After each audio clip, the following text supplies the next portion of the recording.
La liste d'un paquet de médicaments meilleurs que le Doliprane. Numéro 1, on démarre par le soleil. Boule d'énergie énorme. Tu me dis ce que tu veux, tu peux pas me dire que le soleil, ça te rend mal. Au contraire, impossible. Littéralement impossible. Bien au contraire, le soleil il est là pour te nourrir, c'est ce qui fait pousser les plantes, c'est ce qui fait pousser ce que tu manges. Et on va y venir. Aller dehors au soleil, essaye de juste aller dehors au soleil. À un moment où tu es un peu moins bien, tu sors, tu vas là où il fait beau. C'est validé scientifiquement qu'après 2 à 3 semaines, dans des régions où le soleil sort peu, notamment en hiver, les premiers signes de dépression commencent à arriver pour certaines personnes. C'est lié directement à l'absence du soleil qui te permet de générer de la vitamine D, etc., etc. Bref, on le sait, mais c'est important. Et puis, ça c'est des trucs, t'as même pas besoin d'études scientifiques. Tu le sais, tu le sens. Quand t'es bronzé, tu sais que t'es mieux. T'es mieux pas parce que t'es plus beau, t'es mieux parce que tu te sens mieux. Et l'effet du soleil est fantastique. Donc, froid, pas froid, dès que tu sors, dès qu'il y a du soleil, sors un petit peu.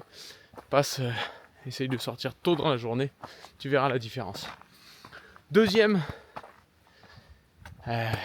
médicament. Évidemment, tu sais quoi, je vais démarrer par celui-là. L'air pur, sortir dehors. C'est un peu la suite de ce que je disais. Pas que le soleil qui te fait du bien, il y a être en contact avec la nature et avec l'extérieur. T'es pas fait, je sais que ça paraît dingue, parce que c'est pratique et c'est confortable et c'est agréable et c'est ci et c'est ça, mais tu n'es pas fait pour être à l'intérieur, dans un bureau, derrière un écran d'ordinateur, à regarder un téléphone ou derrière un écran de télévision ou je ne sais quoi. Pas plus le soir, que pas plus la journée, que pas plus le matin, la première seconde où tu te réveilles. Ton corps, il a été fait pour se mouvoir, pour bouger, et devine quoi, avant d'avoir des maisons, les gens ils étaient dehors. Et je dis pas que c'était extrêmement agréable, mais quand même ça les a pas tués, la preuve, on est là. Donc être dehors, t'as besoin d'être connecté avec un peu plus de nature, t'as besoin d'être connecté avec un peu plus de vraie vie. En fait, vous allez voir que ce qui est, je pense, un peu sous-jacent dans tout ce que je dis là, c'est que tu dois... C'est pas parce que... Je vais le dire différemment. Le monde moderne, il nous rend les choses très confortables. Il nous rend la vie plus confortable. Pourtant, il y a ne serait-ce que 50 ans, des choses comme la dépression, ça n'existait pas. Et pourtant, il n'y a rien de plus confortable que la vie actuelle. Il n'y a rien de plus confortable que tous les conforts modernes. Mais ça n'a pas l'air de marcher puisqu'il y a de plus en plus de gens qui sont déprimés. Et même les gens qui ne sont pas déprimés, ils sentent que des fois, tu as des épisodes où c'est pas la grande joie. Mais ce que ça veut bien dire, c'est que tu dois... Le problème du confort, c'est qu'il a tendance à élever ton niveau de standard et de besoin. Donc ça veut dire que au plus tu es confortable longtemps, au plus ton niveau de base augmente. Et au plus tu es dans une quête de toujours un peu plus de confort, sauf que tu es déjà quand même, quand t'as pas froid toute la journée, quand tu es à l'abri quand il pleut, quand t'as du chauffage, ou quand t'as de la clim, ou quand t'as ça, bah déjà, en termes de confort, t'es quand même pas loin du maximum que tu peux avoir en tant qu'être humain. Et sauf que ça, ton corps, il le comprend très bien. Et il se dit à chaque fois, putain, je suis au maximum du confort quasiment que je pourrais avoir. Mais comme mon niveau de base, comme un drogué, il est tellement élevé, et j'arrive pas à avoir du confort supplémentaire. Donc, ça me fait mal. Et j'ai des sensations de moins bien. Certains appellent ça dépression, etc. Peu importe. Mais, voilà, tu ne peux pas exiger que du confort tout le temps. Sinon, tu vas au devant quasi immédiat d'un ressenti très négatif pour toi. Donc aller dehors, tu as besoin d'être dehors. Donc je disais, c'est très contre-intuitif avec le sens de la vie moderne, mais c'est parce que la vie moderne, elle n'apporte pas que des choses bien, notamment pour la santé mentale, dirons-nous, que tu dois aller à contre-courant et aller plus dehors au lieu d'être sur ton téléphone, aller plus au froid plutôt que d'être bien au chaud derrière ton chauffage. Et bah devine quoi, c'est ce qui va te faire le plus de bien et c'est ce dont tu as en réalité besoin, même si t'as pas l'impression que c'est naturel. Donc être dehors, tu as besoin de te connecter. Il y a des arbres, il y a de la terre, il y a du sable, il y a la mer, il y a la montagne, il y a de l'herbe, il y a ci, ça, bref, il y a un petit peu tout et tu as besoin d'être connecté à ça. T'étais pas fait pour être... Regarde, pense à quel point tu es constamment isolé de tout. Pense à quel point la vie t'isole constamment de tout. Même du sol, tu es isolé avec des chaussures en caoutchouc. Ça fait combien de temps que t'as pas fait une caresse à un animal pas domestique ou touché un truc vivant, même un arbre ou un truc comme ça. Je vais pas partir dans plus loin là-dedans, mais pense à quel point tu es isolé de ce qu'est la vraie vie. Et que tu vois la plupart de ta vraie vie derrière un écran, que tu ne touches même plus les choses, que tu les vois et les vis par procuration. Ça, tu dois l'inverser. Tu n'es pas fait pour vivre par procuration. Tu n'es pas fait pour être coupé de tout ton milieu naturel constamment. Évidemment, c'est un équilibre parce que tu dois bénéficier aussi des conforts modernes. Tu n'as pas besoin de te rendre la vie que plus compliquée alors que tu as des générations avant toi qui ont fait les efforts de te la rendre un peu plus confortable, mais tu dois comprendre que tu ne peux pas te déconnecter totalement de ta nature humaine et de ton environnement naturel. Troisième médicament, plus meilleur que le Doliprane ou que l'Aspégique ou je ne sais quoi, c'est bien évidemment ta nutrition. Et je suis au regret de vous dire que pour la plupart, pas vraiment de la bouffe ce que vous bouffez. Il n'y a que du sucre, que du gras et que du sel qui sont, soit dit en passant, c'est les trois, tu peux le tourner comme tu veux, que ce soit des chocs à pic, que ce soit des burgers, que ce soit les trois éléments qui renforcent constamment, et c'est juste une affaire de dosage pour un produit ou pour l'autre. Ces trois éléments-là, le sucre, le sel et le gras, c'est ce qui rajoute de partout pour te rendre addict. Donc, pose-toi la question, je voyais un truc l'autre jour sur la Gen Z, je sais plus quel était le pourcentage, mais ils estimaient le peu de vraie bouffe que la Gen Z bouffait.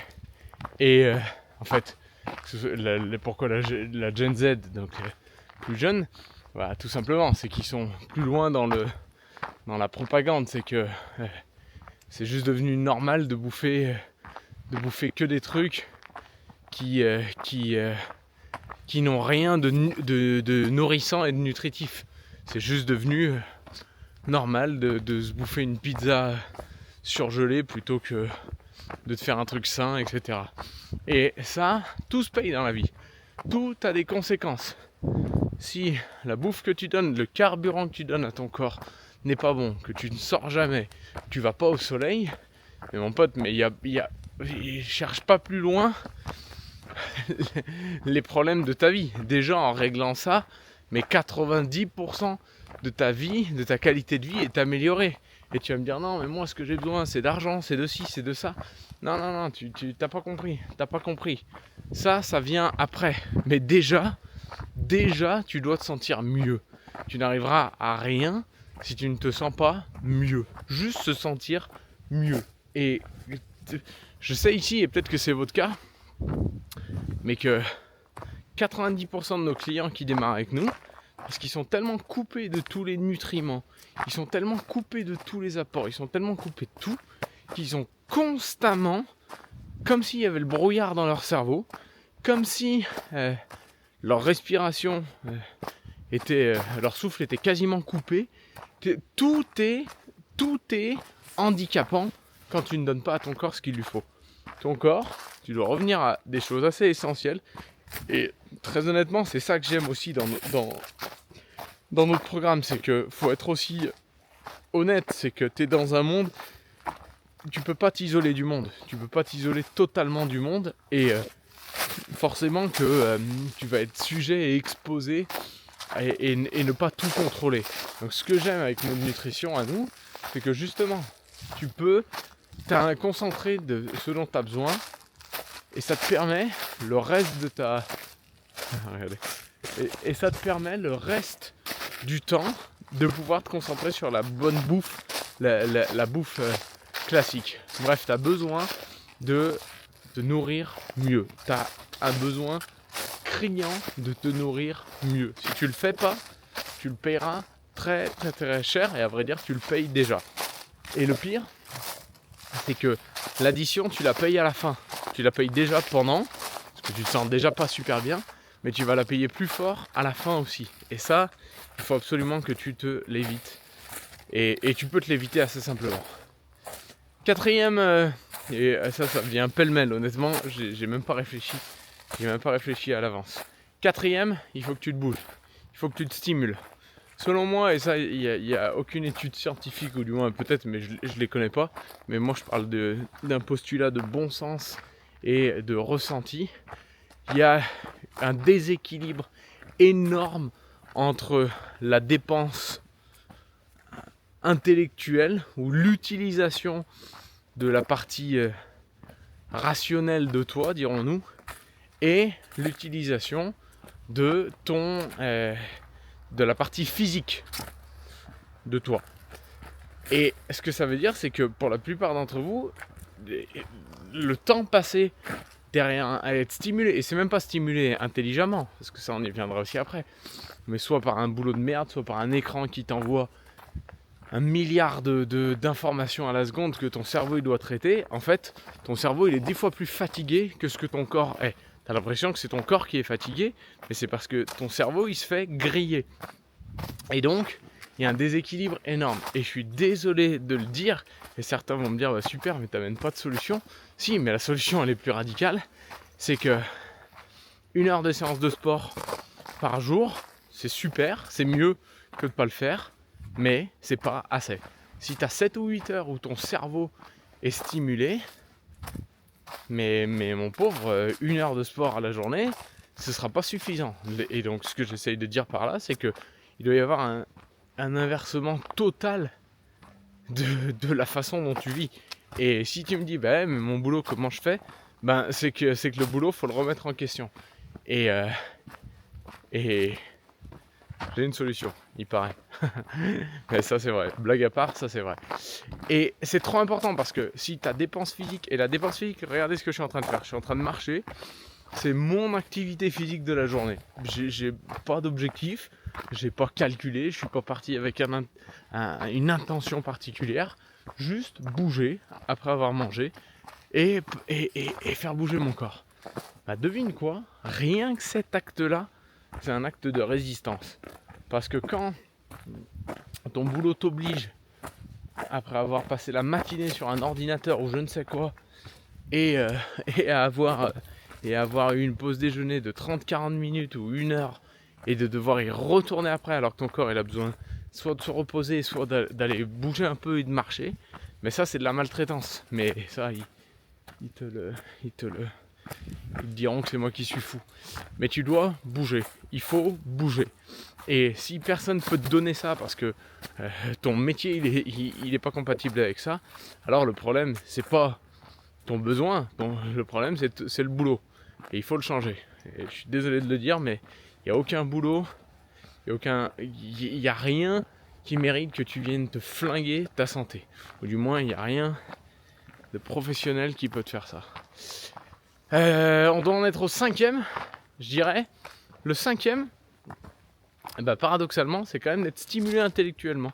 Mais stimuler intellectuellement, pour être plus heureux, c'est d'apprendre des choses, bien sûr, mais je vais aller un peu au-delà. Selon moi, c'est d'apprendre des choses sur lesquelles tu peux avoir de l'impact. Parce que c'est pas tout d'être rempli d'informations. Parce que être juste rempli d'informations, sur des informations sur lesquelles tu ne peux pas agir, ça pour moi c'est le début de l'enfer. C'est-à-dire que tu te remplis de trucs qui vont pas te servir, que tu ne peux pas impacter, que tu ne peux pas bouger, que tu ne peux pas faire changer. Et ben il faut vivre avec. Non, pas possible, pas possible. Tu dois être stimulé par des projets, tu dois être stimulé par des éléments sur lesquels ta vie personnelle peut jouer. Et donc, ça peut être aussi simple que de construire une cabane, ou ça peut être professionnel aussi. Regarde, dans mon cas, ouvrir 300 clubs de nutrition, c'est un projet qui me stimule personnellement, intellectuellement, ça me challenge, ça me demande. Et ben devine quoi, ça vient pas en conflit avec le reste de ma vie. Ça s'intègre dans le reste de ma vie. Et c'est pour ça que quand quelqu'un démarre avec nous, hier on avait le cas d'une aide à domicile qui démarre avec nous, et son boulot, parce que toutes les contraintes de la vie moderne, il a perdu beaucoup de sens. Et elle veut retrouver du sens en démarrant avec nous. Donc on passe du temps sur ses objectifs, on passe du temps sur ses rêves, et on passe du temps à vraiment l'aider à se construire plus que de juste travailler. Ça c'est très important. Tant qu'on est dans les paradoxes, je vais y aller sur le suivant. Donc là je pense qu'on doit être au 7e, j'oublie. C'est un peu de silence.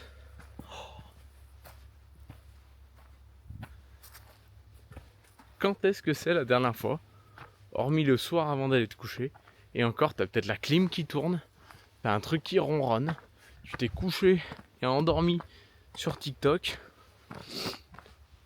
Quand est-ce que c'est la dernière fois, et plutôt, est-ce que de manière quotidienne, t'as des moments de silence?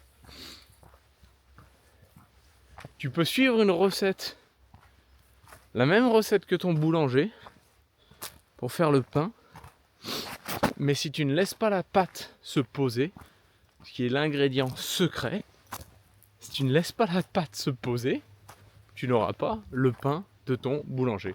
Donc tu auras fait les mêmes choses, sauf une chose, qui est de laisser le temps.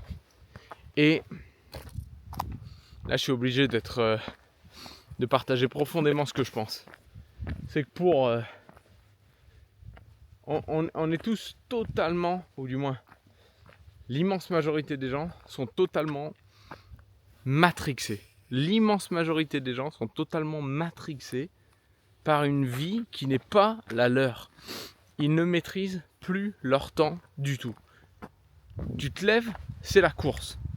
Faut emmener les enfants, faut les habiller, faut ci, faut ça. Faut les poser à la garderie, bam, faut enchaîner par aller au boulot. Le boulot c'est à 1000 à l'heure, ils en ont rien à foutre, donc de toute façon, ils sont pas là pour prendre soin de toi, ils sont là pour que tu fasses des tâches. Donc, à midi, t'as pas le temps de faire ta pause repas parce que t'es en retard sur un projet. Et nanani, nanana. Et même si t'as du temps, parce que t'as pas tant de boulot que ça, on t'autorise pas à prendre le temps pour toi. On t'autorise pas à te dire, tu sais quoi, prends cet après-midi là tranquille. Tranquille, on n'a pas de boulot, c'est pas grave. Prends l'après-midi pour toi. Non, parce que t'es payé à l'heure. Et le soir, tu rentres chez toi, et il faut carburer la douche des enfants et leur faire à manger. Et tout. Et en fait, ce que j'essaye de dire, c'est que ils te volent ta vie. Ta vie, c'est pas. Oui, le boulot en fait partie, mais pas s'il prend toute la place. Le boulot, il doit faire partie de ta vie, mais s'il va te prendre toutes les heures actives et heureuses de ta journée, au détriment de tout le reste qui est ta vie, ça veut dire toi, ta santé, tes connaissances, aller marcher dans la forêt, tout ce qu'on a dit avant. Mais alors, c'est pas un boulot, c'est un voleur. C'est pas un boulot, c'est un cambriolage.